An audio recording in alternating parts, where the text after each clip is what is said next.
ఆదికాండంలో అదే ఆదికాండం 7వ అధ్యాయం ఒకసారి రండి, ఒకసారి 7:11 ఒకసారి చూడండి. నోవాహు కాలంలో దేవునికి వ్యతిరేకంగా జీవించిన ప్రజలను దేవుడు ఏం చేశాడు? నోవాహు వయసు ఎక్కువ,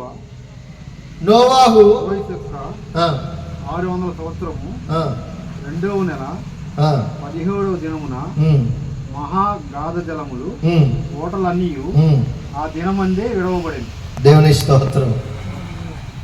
నోవాహు కాలంలో నోవాహుకి దేవుడికి వ్యతిరేకంగా 6వ అధ్యాయం మనం గమనిస్తే ఆదికాండంలో ఎంత పాపం చేస్తున్నారయ్యా వీళ్ళంటే, ఎంత దేవుడికి వ్యతిరేకంగా జీవిస్తున్నారంటే దేవుడే బాధపడ్డాడంట. 6వ అధ్యాయం మనం గమనిస్తే నరులను చేసినందుకు యెహోవా పశ్చాత్తాపడుతున్నాడు, వేదన పడుతున్నాడు, ఎందుకు చేశారా వీళ్ళని అని. నీ ఈశ్వరు నా ఈశ్వరంలో దేవుడు అట్లా బాధపడకూడదు. మంచి ఆరోగ్యం ఇస్తే, ఉద్యోగం ఇస్తే, మంచి వ్యాపారం ఇస్తే, మంచి పలుకుబడి ఇస్తే, మంచి పేరు ఇస్తే, మంచి చదువు ఇస్తే, మంచి జ్ఞానం ఇస్తే, మంచి భార్యని ఇస్తే, మంచి భర్తని ఇస్తే, మంచి పిల్లల్ని ఇస్తే, సమాజంలో ఒక స్థాయిని ఇస్తే, నన్నే మర్చిపోయావే నువ్వు అని దేవుడు మనల్ని చూసి బాధపడకూడదు.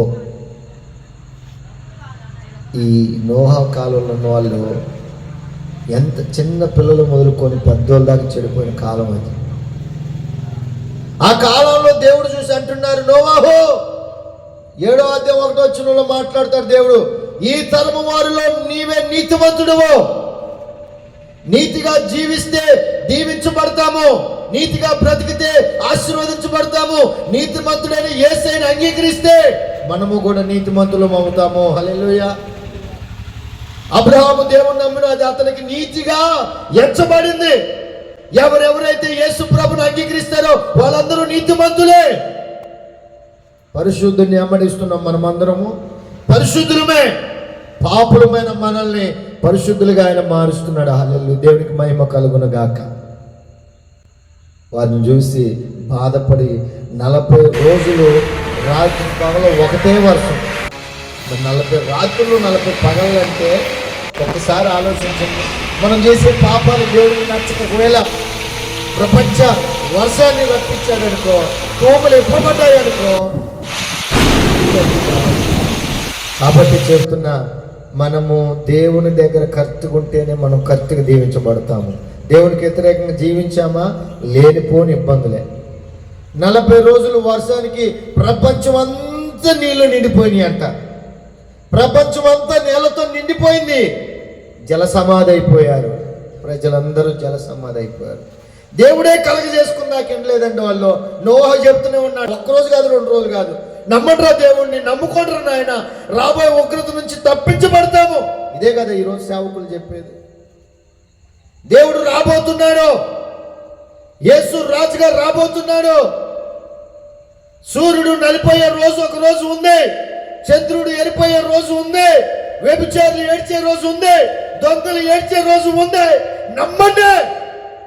ఇదే కదా సేవకులు చెప్పేది. ఈ రోజు నమ్మితే రక్షించబడతాం, నమ్మకపోతే శిక్షించబడతాం.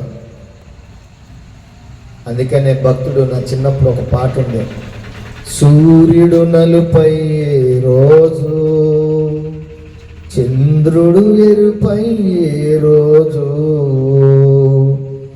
సూర్యుడు నలుపై రోజు,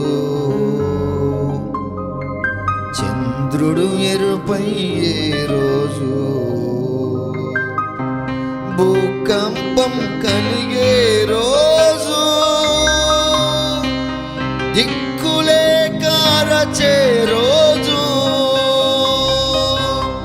ఆ రోజు శ్రమ నుండి తప్పించే నాదుడు లేడు. అదే అదే ఆ రోజు, యేసయ్య ఉగ్రత రోజు కదా. అరే, నా చేత సృష్టించబడిన నా ప్రజలు, నా చేత నిర్మించుకున్న, నా ఇష్టపూర్వకంగా రూపించుకున్న నా ప్రజలు ఎక్కడికి వెళ్తున్నారు? నరకానికి వెళ్తున్నారు. ఎవరెవరైతే యేసు ప్రభుని అంగీకరిస్తారో వాళ్ళందరూ నీతిమంతులే. యేసయ్య ఉగ్రత రోజు ఒక రోజు ఉంది. ఆ ఉగ్రత నుంచి తప్పించబడతావో లేదా ఉగ్రతలో నువ్వు ఉంటావో ఆలోచించు.